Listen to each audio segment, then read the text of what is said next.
Përshëndetje të nderuar shikues e televizionit të shtatë, ju flas drejt për drejt nga studio numër 1 e televizionit, studio emisionit frontal me shumë informacione që kanë përgatitur gazetarët tanë mirë, po edhe me biseda në studio dhe lidhje direkte.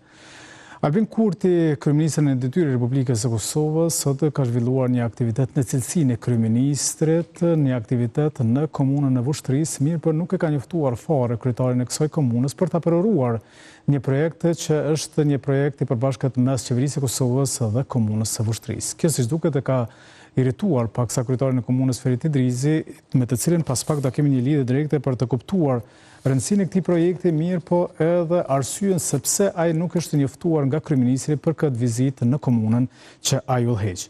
Kurse në pjesën e dytë të emisionit frontal do të flasim me një kandidat për deputet nga radha televizjes së vetëvendosje, Naim Rexhaj. Me të kemi zhvilluar këtë intervistë, të cilin njoftojmë të ndiqni në pjesën e dytë të emisionit frontal për ta kuptuar pra qëllimin që ai e ka për të garuar në këtë zgjedhje, mirë po edhe synimin për të ardhmen e tij politike. Do të kemi edhe shumë informacione tjera përpara se gjithashtu titullit kryesor.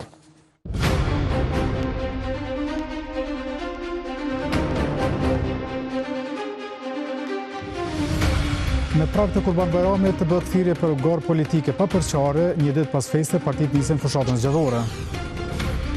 Mërgjimtarët kanë edhe 9 ditë kohë që të votojnë, nga KQZ konfirmojnë se nuk kanë dërguar të gjitha fletvotimet. Ministria për Familjen njofton se janë ekzekutuar 100 eurot për fëmijët dhe pensionistët, vazhdojnë pa kënaqësi për këto shtesa. 2 nxënës dhe 2 të rritur kanë vdekur në një aksident tragjik në Belgjik, minibusi përplas me trenin.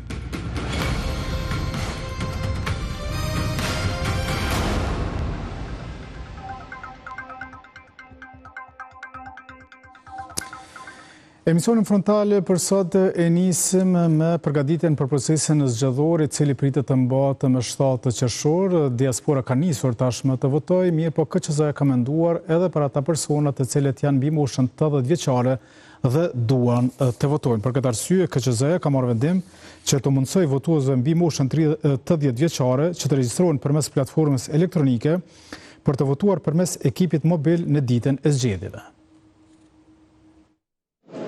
Para 9 ditëve përfundoi afati për regjistrimin e votuesve nga diaspora. Kësaj radhe u shënua rekord me rreth 132.000 kërkesa të aprovuara nga Komisioni Qendror i Zgjedhjeve. Prej tyre rreth 80% do të votojnë duke dërguar fletvotimin e tyre në kutitë postare të parapara. Mirë po ndonë se kjo periudhë ka nisur që 5 ditë, ende nuk janë dërguar të gjitha pakot me fletvotime.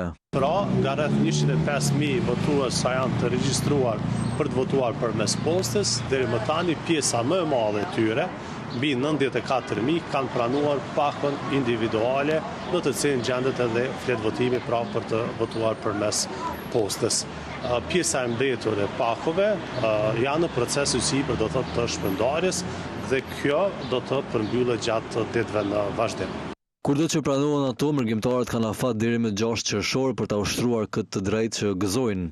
Ndërkaq atë ditë zhvillohet edhe votimi në përfaqësi diplomatike të shtetit të Kosovës. Ndërka shtetasit e Kosovës që kanë përzgjedhur apo janë regjistruar për të votuar fizikisht në përfaqësi diplomatike, e që janë rreth 28.000, duhet të presin datën 6 qershor për të votuar në përfaqësi diplomatike. Komisioni Qendror i Zgjedhjeve ka marrë vendim që t'ju mundsoj votuesve mbi 80 vjeç që të regjistrohen përmes platformës elektronike për të votuar përmes ekipit mobil në ditën e zgjedhjeve nga vendbanimi apo adresa e tyre. E këtë të ejtë me fillim nga ora 19:30 në palestrën sportive Bill Clintoni në Feriza, lëvizja vetëvendosur me partnerët e saj hap zyrtarisht fushatën zgjedhore. Në të njëjtin qytet, vetëse në sheshin para komunës në orën 20, edhe Partia Demokratike e Kosovës njoftoi se do të hapë zyrtarisht fushatën e saj zgjedhore.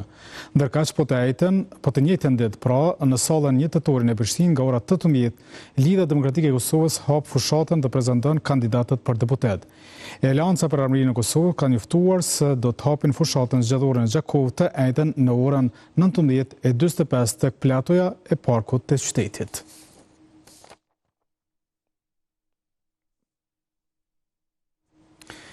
Edhe pse fushata nuk ka filluar zyrtarisht, partitë politike janë duke zhvilluar aktivitete të ndryshme paraelektorale për të takuar qytetarët dhe këtë situatë po shfrytëzon edhe partia në pushtet përmes kandidatit të saj për kryeministrit aktual të Republikës së Kosovës, Albin Kurti, i cili në cilësinë e shefit të ekzekutivit po bën vizita të ndryshme nëpër komuna të ndryshme të Kosovës.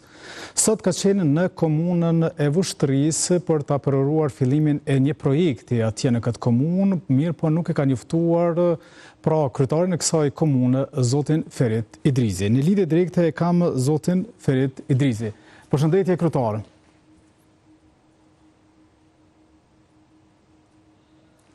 Nuk e dini se kryetari po më dëgjon, përshëndetje. Përshëndetje Arsim. Faleminderit shumë që je pjesë e emisionit frontal. Sot në Vushtri ishte kryeministri i Republikës së Kosovës Albin Kurti. Si kaluat në këtë vizitë? Po, Arsim ishte sot dhe vuri kur themelin e renovimit të stadionit Ferki Aliu në Vushtri, po me tonë të drejten nuk kam qenë as i njoftuar për vizitën dhe as i ftuar, kështu që kretë që jam informuar përmes portaleve, përmes rrjeteve sociale. A është dashur pa tjetër t'ju njoftoj, apo kjo është agjenda e kryeministrit dhe nuk është obliguar që ta njoftoj kryetarin e komunës? Jo, kjo është një rast i veçantë kur një kryeministër, një president ose një zyrtar shtetëror vjen në një komunë dhe nuk e njofton kryetarin e komunës përkatëse, sepse protokolli dhe mënyra institucionale do duhet të vepron të ndryshe. Me thonë të drejten, unë i kam qendruar besnik parimeve të mia dhe qasjes time institucionale i kam respektuar edhe kryeministrin, edhe presidenten e detyrë, edhe të gjithë ministrat, madje sa herë që kanë vizituar për ngjarje të ndryshme qytetin e Vushtrisë, komunën e Vushtrisë, unë i kam pritur edhe me tapetin e kuq. Ashtu që shedon rendi, ashtu që shedon institucioni. Por kryeministri sot në vizitën që ka bërë atje nuk ju ka njoftuar, ju pas ka mbetur tapeju i kuq pa e shtri fare në komunë. Po, si do që tjetë, po, kjo ka qenë një projekt i stadionit, ka qenë një iniciative ime personale. Ne kemi hartuar projektin që ka kapë koston dikun, vetëm projekti dikun të 50.000 euro, mande kemi nënshuar marrëveshje bashkëfinancimi para 2 viteve me Ministrinë e Kulturës dhe Komuna e Vushtrisë ka marrë obligim participimin me 1 milion euro nga 5 milion sa është vlera e projektit. Dhe sot dëgjova që kryeministri ka qenë me antar dhe simpatizant të televizjes vetëvendosje. Unë nuk kam do një hatër mbetje me ju thonë të drejten, po për mu është një befasi shumë e madhe sepse kjo nuk ju bën derë qytetarëve të Vushtrisë për shkak se unë jam kryetari zgjedhur me vota të drejtë për drejta, madje jam kryetari të gjithë qytetarëve, pretendoj të jem një kryetar shumë unifikues dhe nuk i dalloj qytetarët në baza partijake. Kjo qasje, kjo kulturë politike, çfarë është mbjellur, çfarë po kultivohet nga kryeministri, nuk e bën të madh kryeministrin. Unë besoj që kjo do t'ja mbajnë në mend qytetarët e Vushtrisë, do t'ja mbajnë në mend tifozët forca. Unë në këtë rast shfrytëzoj rastin që të uroj të gjithë qytetarët e Vushtrisë, veçanërisht tifozët forca, që është vërtet një tifozëri e mrekullueshme,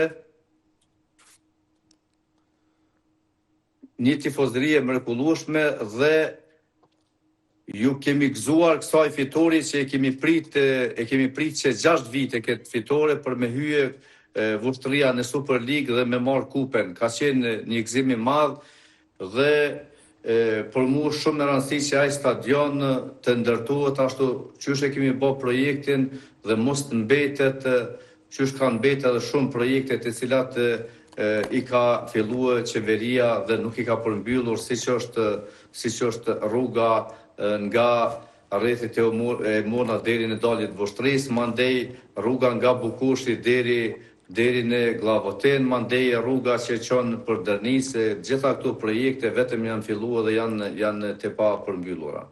Uroj që këto projekte të përmbyllen jo vetëm në komunën e Vushtrisë, mirë po edhe në komuna tjera, për shkak se ka shumë projekte që janë nisur, pritet të përfundojnë, mirë po ka vite që nuk kanë përfunduar. Kryetar, falenderoj shumë që ishe pjesë e emisionit frontal. Faleminderit dhe juve, respekt. Ndërkohë flasim për deputetin shqiptar në Kuvendin e Serbisë, Shahid Kamberi, i cili ka pritur sot në takim kongresistët amerikanë, duke thënë se kjo vizitë e tyre paraqet një moment më në rëndësi të veçantë për shqiptarët e Luginës së Preshevës dhe për vetë perspektivën demokratike të rajonit. Ai po mbahet në një kohë kur shqiptarët e Luginës së Preshevës vazhdojnë të jetojnë nën politika diskriminuese dhe përjashtuese të regjimit në Beograd.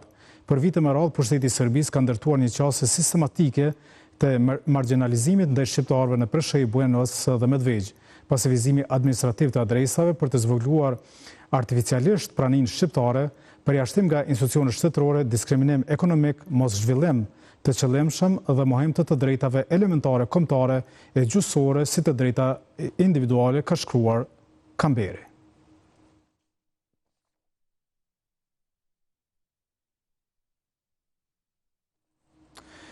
Për vizitën e kongresistëve amerikan ka folur edhe kryetare e komunës së Preshevës, Ardita Sinani. Vizita kongresmenve amerikan në Luginë e Preshevës është një moment jashtëzakonisht i rëndësishëm dhe historik për shqiptarët e këtij rajoni. Kjo vizitë po dëshmon se angazhimi ynë i vazhdueshëm dhe takimet lëbuesi që kemi zhvilluar në Shtetet e Bashkuara të Amerikës kanë filluar po japin rezultatet e para konkrete.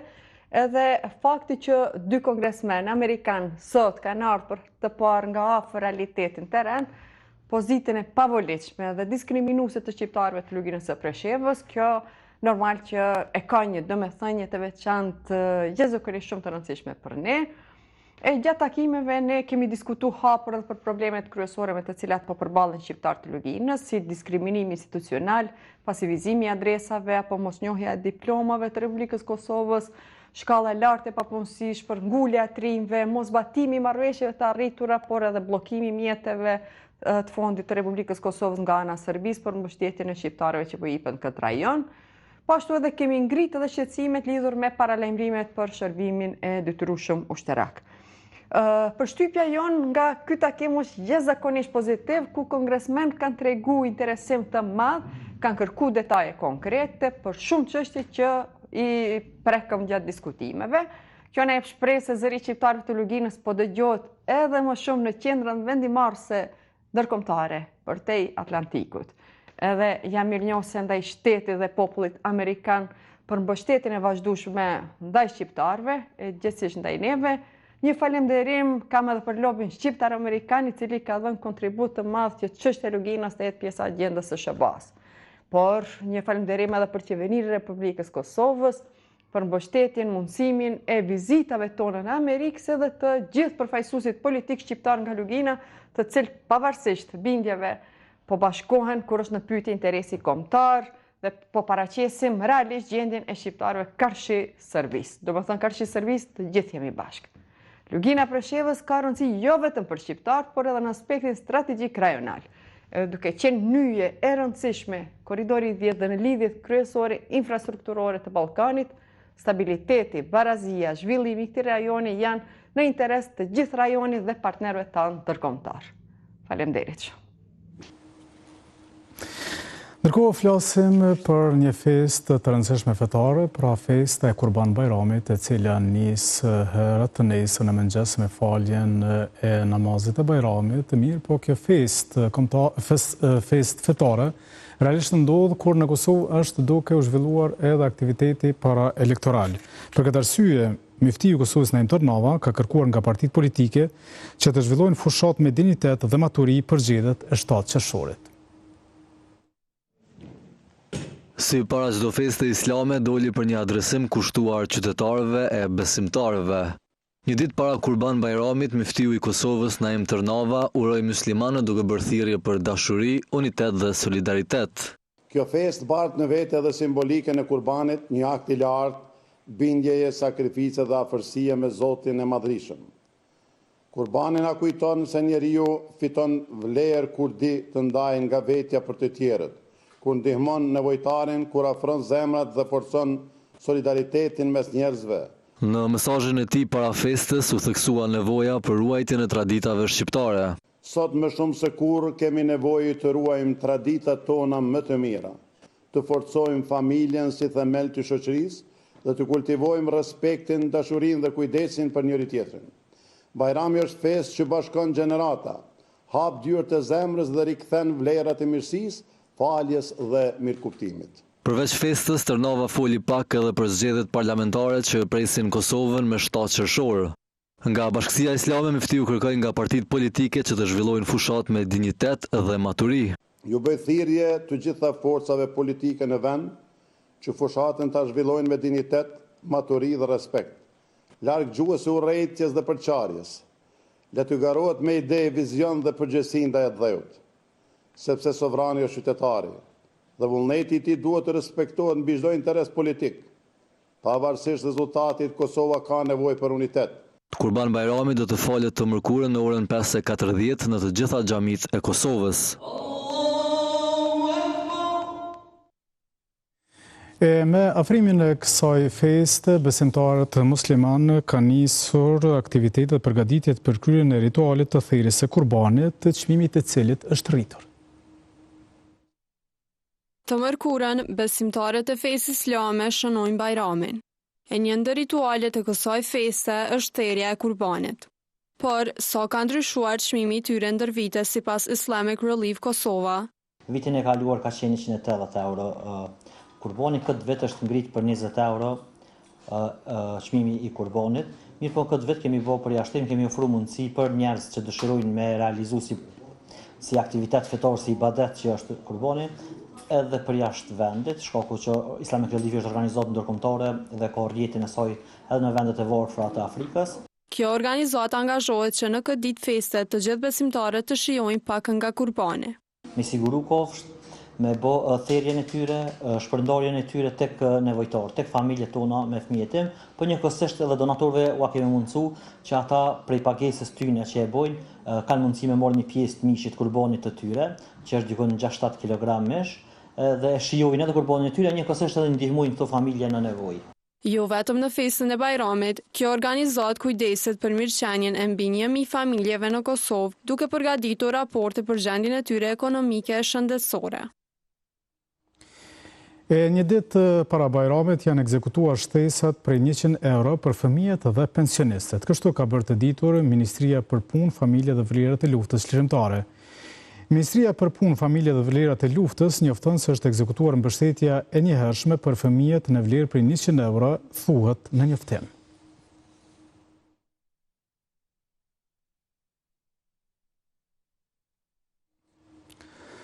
Për këto shtesat të cilat e kanë darë qeveria e Kosovës, në emisionin Kosova Live kanë folur sot Selatin Kaçaniku nga shoqata e konsumatorëve të Kosovës, e po ashtu edhe Jusuf Azemi nga sindikata e sektorit privat.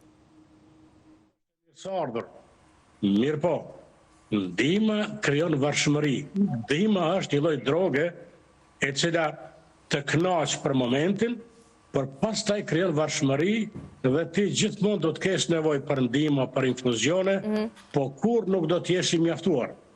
Domethënë, ne kërkojmë mjaftueshmëri sepse kemi kontribuar për gjithë jetën tonë, i kemi dikun parat tona për të cilat as kjo legjislaturë qeveritare nuk po interesohet, ndërsa e ka shumë lehtë ta bëjë këtë punë, nëse di nëse do.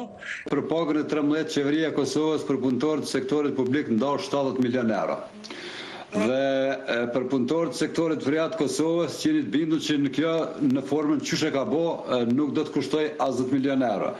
Por derisa ne kemi thonë jemi 3 fish në numër më i madh i punëtorëve të sektorit privat. 3 fish paguajmë për buxhetin e Kosovës, ne jemi nda 8 fish më pak se sa që u duhet më nda.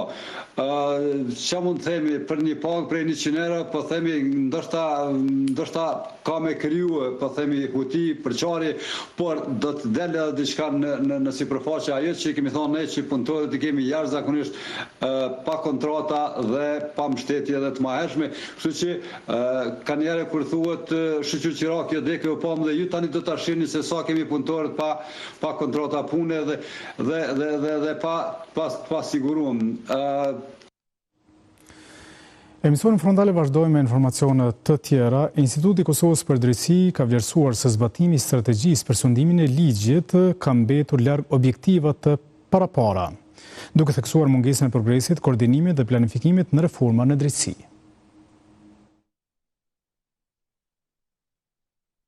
Me 11 gusht 2021, qeveria Kurti 2 miratoi strategjinë për sundimin e ligjit 2021-2026. Mirë po objektivat e tyre nuk u arritën asnjëherë sipas Institutit të Kosovës për Drejtësi. Në raportin Reforma në ngërç që publikuar të martën, drejtori ekzekutiv i IKD Sehat Miftaraj kritikoi institucionet për moszbatimin e strategjisë. Rrugës kemi bërë fatkeqësisht që shumë ligje që miratu në 2-3 vitet të fundit janë miratu në kundërshtim me vetë objektivat e strategjisë. Këtë kemi një parti politike në pushtet, e cila ka miratu strategjinë 2021-2026, është pajtu me këtë strategji edhe është pajtu do të thënë me aktivitetet, objektivat që kemi ndërmarrë, për me spajtu në 5 vitet në vazhdim. Zëvendës kryesuesja e Këshillit Gjyqësor të Kosovës, Arjeta Sadiku, tha se KGK ka luajtur rol kyç në ruajtjen e vazhdimësisë së reformave në drejtësi, pavarësisht mungesës së planit të veprimit për disa vite. Këshilli Gjyqësor i Kosovës ka siguruar vazhdimsinë dhe funksionalitetin e reformave përmes planeve vjetore të punës dhe mekanizmave të brendshëm institucional, duke garantuar që objektivat strategjike të mos mbesin vetëm në nivel deklarativ, mirë po edhe të materializohen përmes veprimeve konkrete dhe rezultateve të matshme. E kryesuesi i Këshillit Prokurorial të Kosovës, Arjan Gashi, kërkoi që gjetjet e raportit të trajtohen me seriozitet institucional. Ne jemi të vetëdijshëm se ka ende shumë punë për të bërë dhe se reforma në drejtësi është proces i vazhdueshëm dhe kritikat konstruktive do të na shërbejnë si shtysë që të vazhdojmë edhe më shumë për kushtimin, profesionalizmin dhe përgjegjësinë. Nga Ministria e Drejtësisë nuk ka pasur përfaqësues gjatë publikimit të këtij raporti.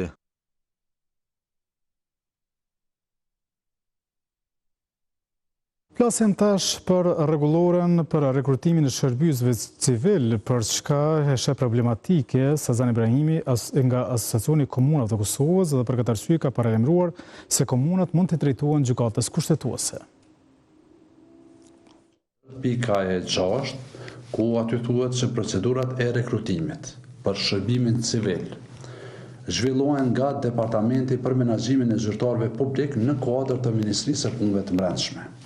Përveç disa institucioneve të veçanta në këtë rast, aty theksohet që fushveprimi i kësaj rregullore nuk aplikohet për Presidencën e Republikës Kosovës, për Gjykatën Kushtetuese të Republikës Kosovës, për sistemin e drejtësisë, Kuvendin e Republikës Kosovës. Domethënë këto komunat nuk janë të përfshira dhe në bazë të përvojave të kryetarëve gjatë kësaj periudhe të shkurt kohore, kjo rregullore ka filluar të prekë edhe komunat e Republikës së Kosovës. Vazhdojmë emisionin frontal me informacione të tjera, të flasim për aksidentet në trafik që ka ndodhur brenda 24 orëve të fundit në Kosovë. Policia ka publikuar raportin ditor me të dhënat e përgjithshme për 24 orët e fundit, duke përfshirë statistikat e aksidenteve në trafik, arrestimet dhe gjopat të shqiptuara. Sipas raportit, në këtë periudhë nuk është shënuar asnjë aksident të trafiku me fatalitet, ndërsa janë regjistruar 25 aksidente me lëndime dhe 43 tjera me dëme materiale. Policia ka vazhduar zbatimin e rregullave në komunikacion, ku brenda një dite ka shqiptuar rreth 2273 gjoba trafiku. Në 24 orët e fundit, policia ka arrestuar 18 persona, 5 i ka dërguar në mbajtje dhe 3 në vuajtje të dënimit. Ndërkohë para pak çastesh është njoftuar edhe për një aksident që ka ndodhur në rrugët e Kosovës, ku 3 persona janë lënduar.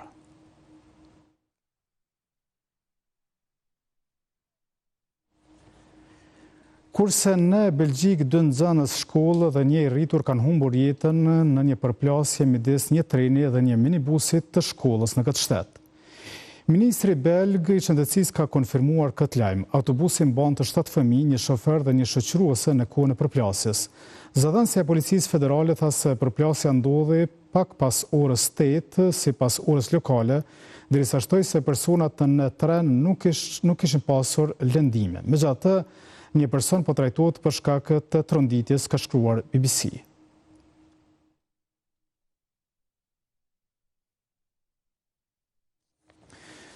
Kthehemi në Kosovë dhe flasim për promovimin e librit me kujtime treni, pra në kufirin në mes Tmerit dhe Lirisë, me autore Eliza Hoxha.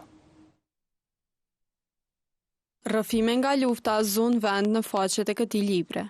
Atë tash do të mund ta lexojnë krejt ata që duan të rikthehen në kohë e të dëgjojnë zërin e viktimave të luftës në Kosovë. Përmbajtja e titulluar Treni në kufirin me Smerit dhe Lirin me autore Eliza Hoxhën u vlerësuan larg nga ambasadori britanik Jonathan Hargreaves. Dëshmia këtu flet për frikë dhe humbje, dhe jam i sigurt se për shumë njerëz këtu kjo frikë dhe ajo humbje mbetet pjesë e historisë së tyre. Por këtu dëshmi flasin edhe për qëndrueshmërinë dhe na sillen ndërmend se të gjitha këto përvoja që kemi kaluar lidhen drejt për drejt dhe me të drejtat e njerëzit. Prandaj këtu kanë të bëjnë me të kuptuarit jo vetëm të së kaluarës, por edhe të së ardhmes. E vetë autoria e këtij libri theksoi rëndësinë që të dokumentohen krimet që forca serbe kryen në Kosovë. Është tepër e rëndësishme që 27 vite pas luftës, jo gjitha përpjekjet tona, qofshin për liri ose edhe përvoja tona që i kemi pasur në rrethana të ndryshme brenda dhe jashtë Kosovës, janë dokumentuar. Kjo vepër synon të jetë një urë komunikimi ndërmjet gjeneratave. Libri nuk është thjesht përmbledhje kujtimesh, por platformë për dialog midis gjeneratave dhe ballafaqim konstant me të kaluarën. Duke i hapur këto faqe, ne bëjmë një akt kujtesë dhe një premtim ndaj vetes që historia të mos mbulohet si lumente e Prishtinës. Promovimi i librit u mbështet nga ambasada britanike në Kosovë.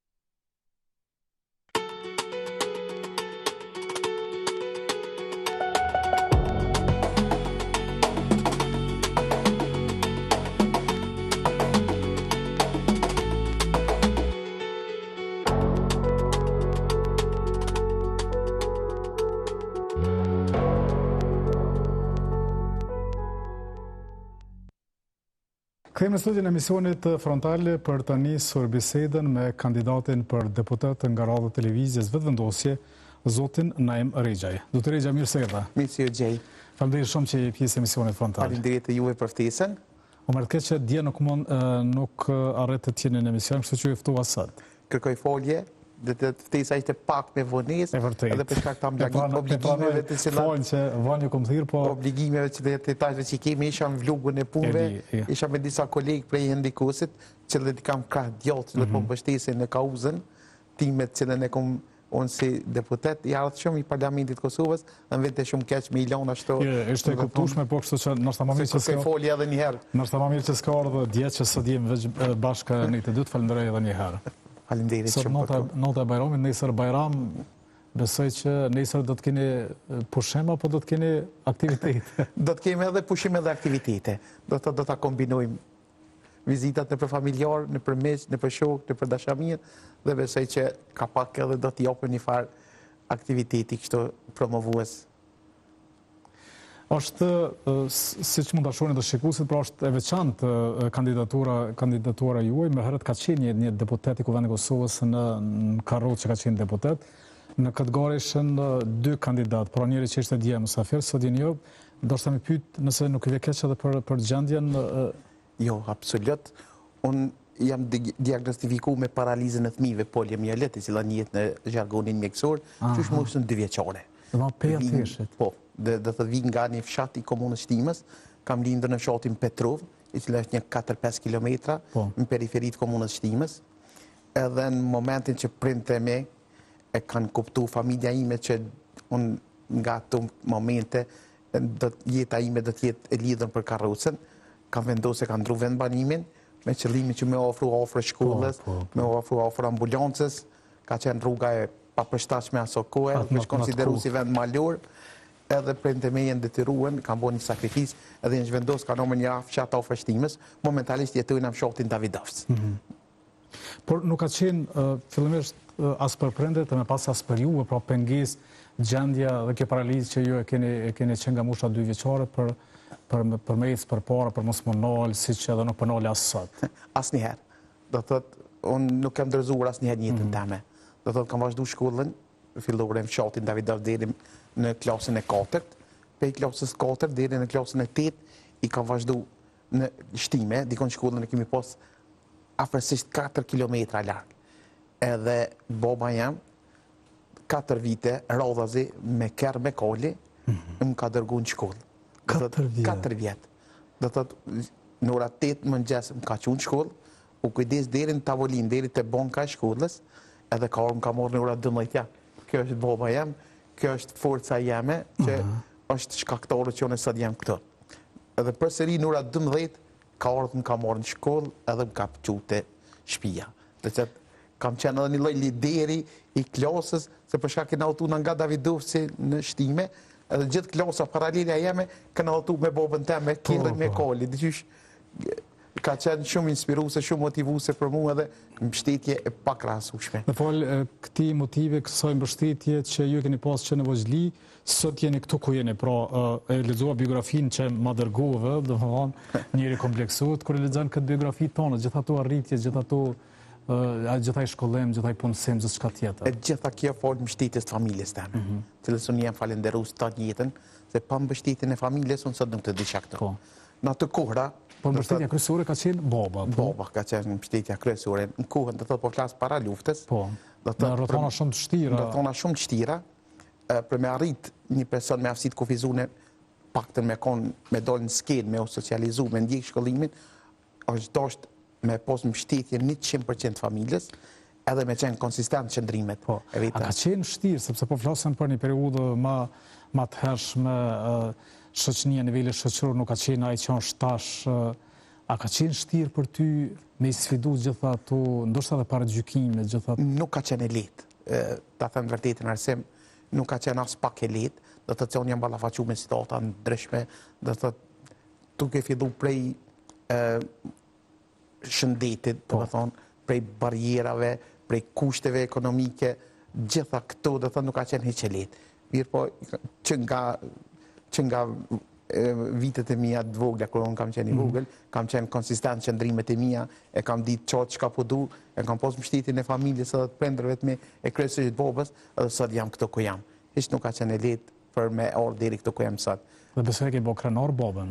Baba jam tash të shumë krenar për mua, po emocionohet begi shumë tani kur peshe që unë po frekuentoj podiumet ndryshme, në për skena ndryshme, me njerëz të ndryshëm, është shumë krenar për mua.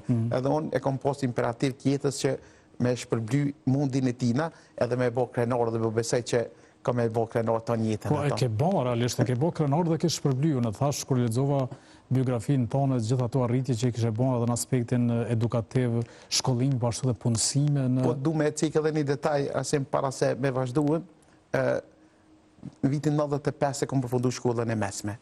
Edhe për shkak gjendjes teme, kushteve rrethonave që letu kriju në Universitetin e Prishtinës, do të ligjëratat të mbajshin në për shtëpi private, do të në Prishtinë, unë nuk munda vitin 95-96, edhe pse u regjistrova në fakultetin ekonomik, isha një për studentëve që isha në listë për të porve që u pranova, së kohë, vitin 95-96 nuk munda me vazhdu studimet, për shkak se unë isha obligun me pos një vetur timen, që unë me mujt me njëk ligjëratat në për shtëpia private, koda që u mbojshin. 95-96 kum pauzu, edhe vitin 96, boba jem e ka shit një tokë, nuk më ka të regu kërë. Edhe mi ka vendos porën në tavolinë, thët, najem të porët, thët, jem për tyje, do të me dorë mi bli një vetur, thët, se nuk mund është ti pa shkollë. Thëm, kuj ke morë këtë porët, thët, ty nuk... Ty shtë interesant, thët, kuj ke morë këtë porët. Edhe kom morë, kom bli një vetur, edhe kom fillu studimet. Kjo ka qene e pika kthej se jetës teme. Do të të kërën e kom morë lejen, patent shoferin, edhe kom vazhdu studimet, me veturën time që ja kom fillu me vozit. Ka qenë pika kthejs në jetën time. Falë një babë, qëra ke po, sepse du të pranojmë se dhe mos në kohën për cilën po flasëm njerëzit, jo që si kanë ndihmu, po edhe një farforme i kanë majtë më sheft, për shembull nuk i kanë ekspozu, i kanë... Pa tjetër, unë i di rozë, se unë jemi angazhun në shoqatën për presionë me aftësi të kufizune që është vitin 96. Edhe në aso kohë do të kemi pos raste që edhe pse kishim informata sakta që e kanë një fëmijë me aftësi të kufizuar në shtëpi, familja refuzoi për me ekspozu. Do të thotë pas shumë insistimeve, pas shumë kërkesave, kur bisedojsh me ulçmin tavolinë, dhe ke jo, dhe ke se mund më na paragjyku shoqëria, dhe kemi vajzat pa martu, kemi djem pa martu. Nuk na vojnë, nuk na thon luse, nuk na merr vajzat kërkosh, do të thotë ka pas paragjykime të mërësisht. Ure që këtë kalu tash, po besoj që shoqënia kosovare është emancipu dhe nuk menojnë tash kështu. Mas luftës do të ka ndryshu situata. Do të thotë Kosova dhe mas luftës kanë ndryshuar rrëndësisht, do të kemi marrë edhe eksperjenca prej ndërkombëtarëve, do të thotë Kosova siç e dini është vërshu prej organizatave ndërkombëtare, njerëzve ndërkombëtar, edhe ata na kanë sjellë një eksperiencë, na kanë sjellë një përvojë, na kanë sjellë pak edhe një kulturë se si trajtohen personat me aftësi të kufizuar në vendet evropiane. Kur ka momenti, se po mban shumë përshtypje ky rrëfimi për Bobën, kur ka momenti që ti konsiderove që ja shpërbleve Bobës gjithë atë mund që e ka bërë për ty? Bobës në momentin që unë ja kom dorëzu rrugën e parë.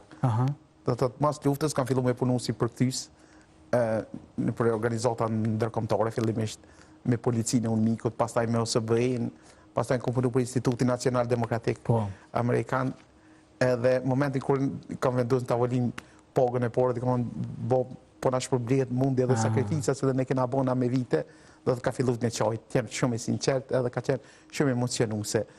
Momenti tjetër ka qenë kur e kam pruar diplomën për fakultetit ekonomik, ai ka qenë e papërshkrueshme. Si thotë, për komplet familjen. Kam qenë personi i parë në familje që e kam sjellë një diplomë universitare. Po, tash paramendo kur ju të bëni deputet i Kuvendit të Kosovës, çysh njihet fillimisht Boba jot? Unë po besoj që ai satisfaksioni më i madh i jetës tij ka me qenë. Apo të ndihmon pak në këtë kohë? Shumë. Kemi qenë gjaku bashkë, atë kur është bërë prezantimi i kandidatëve, edhe ka qenë shumë emocionuese. Non-stop ka qenë emocionuar. Sigurisht tash Boba nuk ka nevojë me të ndihmu, sepse ti më pas ke kriju edhe familje. Ai sa herë thotë që ton jetën jam shqetësuar për situatën tonë, do të thotë si do të përfundosh, ku do të përfundosh, si do të gjendesh në jetë. Nuk e ka tash shqetësimin. Nuk e ka shqetësim, po është tepër i kënaqur që unë e kam arritur, e kam familjen, jam i martuar, i kam 2 fëmijë, kam punën, voziti, jam i pavarur në gjithë aspektet e jetës. Edhe është një krenari për ta. Dhe sigurisht gjithçka do të kurrizohet, besoj, pas 7 qershorit, kur ju do të bëni deputet, po shpresoj që do të bëni, ju jeni në këtë garë. Çish po shkon gara për deputet? Po besoj fuqishëm, njerëzit e kanë prit tepër mirë. Po, njerëzit e kanë prit tepër mirë, do të thotë përshihet edhe nga reagimet e përjetës sociale, njerëzit që në takojnë rrugë mbështesin fuqishëm. Ka qenë e pa imagjinueshme, po është edhe një krenari për mua, po mban me uni mirë dhe me uni shumë i fortë prej këtij asoj mbështetje që jam të marr prej qytetarëve si në Ferizaj, si në Shtime, si edhe në komunat përreth. Për shkak se unë aktivitetin tim kryesor profesional e kam ushtruar në komunën e Ferizaj. Por sigurisht qytetarët kanë mundësi me të votuar edhe nga qytetet tjera. Po, se lokalizojmë votën vetë që ka mbështetje prej gjitha komunave, prej diasporës, është e pabesueshme çfarë përkrahje ka marrë. Pse vendose me garu për deputet?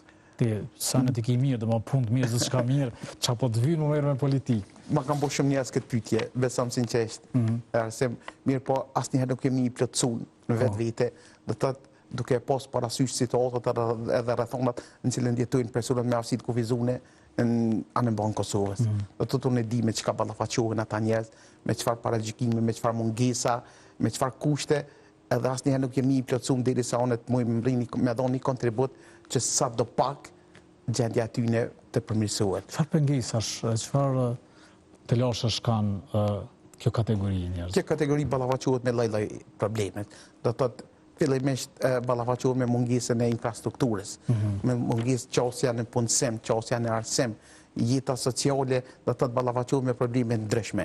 Do të thotë unë gjatë karrierës time e kom po edhe e kom përjetuar me eksperiencën time, cilat janë barrierat, cilat kanë qenë pengesat që unë është disht me punu shumë për me i të i kaluan. Po besoj që ata eksperiencën time, cilën unë e kom dvuajtur, që ta them gjatë jetës, ta transmetoj në shtëpin ku ndërtohen ligjet, ku ndërtohet e ardhmja e jonë, edhe që t'jenë ligjet gjithë përfqirëse, ligjet ku të drejtat dhe e persona me aftësi të kufizuar t'janë të mbrojtura dhe garantuara me ligj. Ligjet kam përshtypjen që ekzistojnë, për shkak puna e punësimit është rregulluar në Kosovë, që duhet nuk e di çu është rregulluar. Unë shpesh e them, neve e kemi aeroplanin, por nuk e kemi pistën ku ta atterojmë. Do thotë ligjet janë të mira. Ligjet janë, ta them kush e bën këtë pistën? Pistën e bën implementimi i ligjeve të cilat nuk po implementohen. Për shembull, e kemi ligjin për portsim siç e përmendë ti, ai mënyrë decisive, sigurisht që çdo i 50 person që punon në një ndërmarrje, do të jetë person me aftësi të kufizuar. A është respektohet këto ligj? Jo, fatkeqësisht jo. Do të thotë kjo ka qenë një shtytje që mund ka bëu me mendu që do të forcohen instrumentet për implementimin e ligjit, që personat me aftësi të kufizuar ta kenë trajtimin e duhur. A i ke thonë këto dhe Albin Kurtit në takimin që keni posë, ja ke shprehur këtë qëtësim, sepse po shfaqet në ekran një fotografi ku po shihet edhe kryeministri duke u përullur. Kurti është shumë i vullnetshëm edhe ka... Do shta rosti vetëm kur e shumë Albin Kurtin të përullur para dikuj. E kam vullnetin e plot me na mbështet dhe kam marrë mbështetjen e plot para zero të kryeministit Kurti. Do të thotë çështjet do t'i shtyjmë përpara. Ideja pse unë kam desh të jem pjesë e kësaj gore politike përmes subjektit vetëvendosit, do të ka qenë që e kam po që përmes këtij subjekti qëllimet që unë kam parashtruar vetes mund të më arrit më lehtë se ndoshta subjekte të tjera. Do thotë fillimisht mund të ofroj një mbështetje para zero kur jam përzgjedhur si kryesuesi i bordit kompanisë rajonale të sjellësit bifurkacionin Ferizaj. Do të thotë puna dhe rezultatet të cilat neve kemi treguar si bord, si kompani, ma kanë dhënë mbështetje morale që unë me mujt me vazhdu edhe në politik. Po ma kanë forcu motivin për me kandiduar si kandidat për deputet. A u afruat ju të vetëvendosja apo vetëvendosja erdhe te ju për t'ju kandiduar?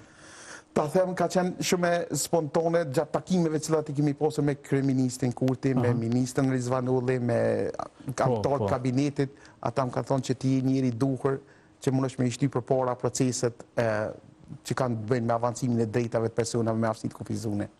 Është ajo çka kisha dëshme se këtu ka qenë që edhe vullneti do të thotë që qeveria Kurti ka shpreh për mbështetjen e personave me aftësi të kufizuar. Për shembull, vitin 2024 për herë të parë qeveria Kurti ka ofruar një ta them mbështetje për personat me aftësi të kufizuar në vlerë për 6.3 milionë euro, që ka të bëjë me pajisjen e personave me aftësi të kufizuar me mjete ortopedike sanitare, të cilat janë domosdoshme për jetën e tyre.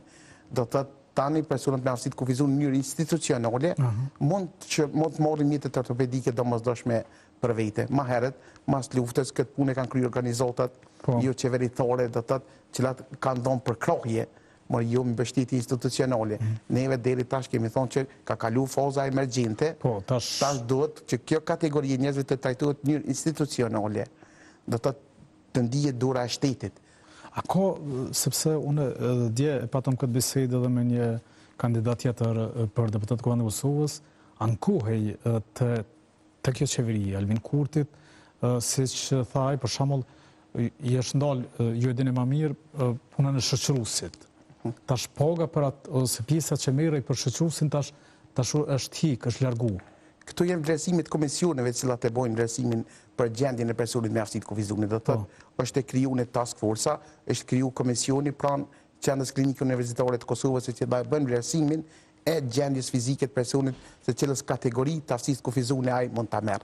Do thotë, nuk mund të ketë raste mirë, po komisioni është shumë profesional dhe nuk e di që unë për veti jam përfituesi i atij pensionit, do të thotë që 180 euro mirën si person me aftësi të kufizuar, 170 apo 80 euro për shoqëruesin për përcjelljen edhe pjesa tjetër për medikamente për borna për nevojat tona për desfeqimin. A nuk e nol këtu medikamentet, shoqërues nuk e nol parë për këtu? Jo, nuk është ndaj vendimi i qeverisë. Këtu është punë e komisionit, është komisioni. Po komisioni politik. Po. Është në kodët qendrës klinike universitare. Po pse duhet për shkak komision për dikon që është në karrocë me pas një komision për me vërtetu a ka nevojë ai për shoqërues apo jo? Komisionet duhet funksionojnë për arsye se gjendja aftësia kufizuar mundet me variru. Do të thotë ka raste kur fatmirësisht mundet me u përmirësu gjendja aftësisë kufizuar, është aftësia kufizuar e përkohshme, edhe kemi raste kur gjendja aftësisë kufizuar mundet me u rëndu. Do thotë edhe nevojat rriten me moshën, me kecimin e gjendjes së dënsore. Për atë arsye do të bëhet një rivlerësim. Po dikuj mund më shtu mbështetje. Po, do të thotë kjo është shumë e vërtetë. Do të thotë dikush mundet me kalu nga një kategori që ka qenë pa shoqërues, por me kecimin e situatës gjendjes shëndetësore, personat me aftësi të kufizuar, ata vazhdojnë edhe kalojnë në kategorinë tjetër që në këtë rast automatikisht ndihmohet edhe për krahët edhe për cilësi. A ka në Kosovë shumë persona me aftësi të kufizuara? Ka shumë persona me aftësi të kufizuara. Në bazë statistikave të cilat i disponojnë organizatat jo qeveritare, organizata botërore shëndetësisë, thuhet që 8-9-10% e popullsisë janë me aftësit kufizune të ndryshme, duke fillu aftësit kufizune fizike, intelektuale, pamore, dëgjuse, veteran të luftës, viktima të luftës, do të është një numër kogja i madhë. Çka kanë nevojë këta njerëz? Pra, cila është ajo që ju mungon dhe që duhet shteti ta bëjë dhe për çka ju keni më kërku që shteti me i ndihmu? Unë konkretisht do të koncentru të politika sociale, do të në përmirësimin dhe avancimin e drejtave të tyre personave. Për shembull, do të kemi fokusion do të jetë në arsimimin e fëmijëve me nevoja të veçanta, punësimin e personave me nevoja të veçanta, ofrimi i shërbimeve kualitative, cilësore, shëndetësore për personat me aftësitë kufizune. Këto do të jenë fushat në cilat unë nëse zgjidhem si deputet i Parlamentit të Arsimit të Kosovës, do të provoj dhe do të munduhem që të jem zëri fuqishëm i tyre në adresimin e këtyre çështjeve. Ju jeni kandidati vetëm nga komuna e Shtimës. Po, unë jemi vetëm kandidat. Për përparësia, po... Është po du me thonë që është një përparësi për mua, me faktin që unë nuk vi vetëm si përfaqësuesi një komuniteti, do të thotë mirë po qendra subjekti e ka mendu që unë do t'jem një përfaqësues edhe i një komunës Shtimës, do t'jem zonë edhe i qytetarëve të komunës Shtimës, jo vetëm i kësaj kategorie. Përndyshe me kryetarin e komunës Shtimës kom bisedu dhe ai kishte një vlerësim të jashtëzakonshëm për ty. Me doktor Qemolin jemi shok ka herë. Do të jemi para 15 viteve, jemi miq të mirë. Apo ndihmon tash në kufër shote? E kam mbështetjen e plotën e strukturës, të vetëvendosjes, të kryetarit, edhe gjithë aktivistëve dhe mbështetësve të partisë vetëvendosjen shtime. Kështu nuk keni problem kështu pjesëmarrje në për fushata, në për tubime, në për... Jo, edhe pse ka barrierat. Do të me hyjë në për salla ku janë kotin e dytë. Do të është një sfidë mirë, po unë i kom para pak të gjona që kanë me mundur. Edhe sfida, kështu që kjo është më e vogla. Për me u licencu si kontabilisti certifikun, do të më është dashtën kotin e 5 me unë gjitën, për me ndjek ligjeratat. Kotin e 5? Kotin e 5. Me left apo left? Pa left. Pa left. Pa left, kjo ka ndodhur për një periudhë afërsisht 2 vjet. Do të çdo të premte edhe çtune, unë kam ndjek ligjeratat rregullisht, jam gjitë në kotin e 5. Nuk ka pas ndaj sfidë që më kanë ndalu për mos me arritë qëllimet e mia. Dhe kjo është pra një shembull i mirë që ti po jep për tjerët më treguat ata të cilët janë me aftësi të kufizuar mirë, po edhe ata që nuk janë dhe që shohin pengesa dhe kur ato nuk ekzistojnë. Kjo ka qenë edhe ideja. Ideja ka qenë që t'jem një model, t'jem një shembull edhe për njerëz tjerë që ndoshta kanë aftësi të kufizuar shumë më të vogël, edhe dorëzohet në barrierën e parë, në pengesën e parë që la ju del. A ka barrierat pa kapërcyeshme? Unë deri tash nuk kam pas barrierat pa kapërcyeshme. Gjithçka që te e don, je komguls është e arritshme. E vërtet. Kallzojo shikuesve gjenerata të reja që nalen stopur në pengesën e parë. Njerëzit që më njohin, edhe njerëzit nga ofër e din, do të çfarë konsistencë kom pasur në gjatë rrugtimit tem. Qysh kemi të pa si deputet? Qysh kemi kanë si deputet?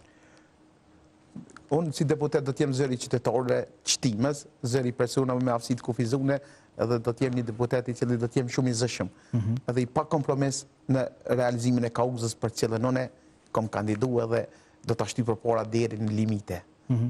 Dhe besoj që mbështetja është edhe e udhëheqësisë së lëvizjes vetëvendosje. Patjetër kam një mbështetje të jashtëzakonshme nga të gjitha strukturat. Që është disponimi për vetëvendosjen se vdesën pe kurrë si me ditë. Disponimi është shumë pozitiv. Shumë pozitiv. Çka më kupton kë shumë pozitiv? Ta shohim me 7 qershor.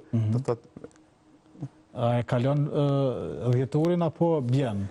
Ne po mendoj me e kalu dhjetorin. Po qysh janë kështu situata në terren? Disponimi është shumë i mirë. Ku po e bazojnë? Njerëzit po na përkrojnë pafundësisht. Ku i bazojnë këto për shkak kur dhanë mbështetje për lëvizjen vetëvendosja? Kanë një arsye apo siç e qytetari ka arsye të vetë, apo përse që puna që do të kanë ndodhur në kalumen, do të thotë është dëshmia më e mirë, do të thotë që mbështetet lëvizja vetëvendosjen, puna të kalumen. Po. A ka punu, për shkak për Shtimja, ka punu diçka që vrehet dore e qeverisë? Absolut. Shtimja do të thotë një komuna që ka pasur një ndryshim rrëndësor, do të thotë në zhvillimin ekonomik, do të thotë janë bërë investime kapitali shumë mëdha në komunën e Shtimës. Madje ka pas shumë kritika për partive tjera që po i mbështet Shtimin, e kanë përmendur si rast që u mbështet shumë nga qeveria. Jo, përkundrazi Shtimja ka qenë e lënë unash. Po flas nga kjo qeveri. Po shtimja ka qenë e lënë onash nga qeveritë e mërshme. Po, është ka qenë zorçore. Tashti ka ndorë të janë duke rënë vendin e vetë, edhe jenë këthy investimet në vendin e duhe. Shtimja ka qenë për gjatë qevericive të kalune ka qenë shumë e lënë onash. Ka besoj që u rikuperu nga mbështetja që ka ardhur nga kjo qeveri. Por i kalon onash do komuna tjera? Nuk e besoj. Kështu ka qenë vritja për që është bërë për... është opinion, po qeveria Kurti ka ndonë dhe të fundet për se cila komuna në bosë ligjet i cile e siguran, e garanton. Edhe ka pak nga preferencat politike. Unë kur jeftuar në emision thash që nuk do të flasëm për politikë thjesht, këndosht me jo promovu, po mirë po dhe qytetarë mi ofruni shembull se si njerëzit nuk shohin para veti pengesa, çfarë do që mund të jenë ato. Absolut jo, do thotë këto e dëshmon mas mirë i shembull jam, do thotë unë për 21 vite kam punu në sektorin bankar. Do thotë njerëzit cilët kanë relacione me banka, punojnë për banka, e din ngarkesën, e din presionin, e din dinamikën e punës e cila zhvillohet në banka. Do thotë fakti që unë ja kam bjetu, do thotë për 22 vite rresht, 5 vite fillimisht në Prokredit Bank, më pas 16 vite si udhëheci operacioneve në degën e Ferizajt, do thotë dëshmon që ja kam dalë mirë, ja kam dalë me sukses. Uroj që me sukses të kalësh edhe këtë garë tash si deputet e Kuvendit të Kosovës. Faleminderit. Nëse nuk keni diçka me thonë për fund? Jo, nuk kam diçka tjetër me shtu, gjitha çka kam dësht me thonë u tha gjatë bisedës, vetëm se ju falenderoj shumë për ftesën që ma keni bo, për prezentimin e shkëlqyshëm, edhe besoj që bashkëpunimin e ardhshme do të qihemi shpesh. Qa kemi thonë bobës, se është tuna po besoj? Ben siguri po bobës, do të jemi njës gjithmonë, do të edhe është krenaria jeme, boba. Nonën e kise? Po edhe nonën e kam. Për bobën? Po du me thonë boba, për shkak se mas meja është motra tjetër që ka, edhe unë e jem ballafaqu komplet me në spital shumicën e kohës me bobën. Edhe ka qenë edhe nonë e dytë për mu e boba, për shkak se nonë është dishtë më kujdes për mu e tërën tjetër. Unë kam një periudhë kohore, kam që në Beograd, Nish, në Shkop, në për spitalet deri e kam marrë vetën. Boba ka qenë ai që më ka nejtë ofër me gjatë tonë kësoj periudhë kohore. Ama ja kesh përbly gjithë këtë mund bobës? Po besoj që po edhe kom e provu alo me e bo krenorë dhe ma shumë. Falenderoj shumë që ishe në emisionin frontal. Falenderit juve, shifemi. Shihemi Kismet, uroj që të shihemi si në cilësinë e deputetit të Kuvendit të Kosovës. Falenderit shumë. I falenderoj dhe shikuesit që kanë qëndruar me emisionin frontal, me këtë bisedë po japim fond për sot.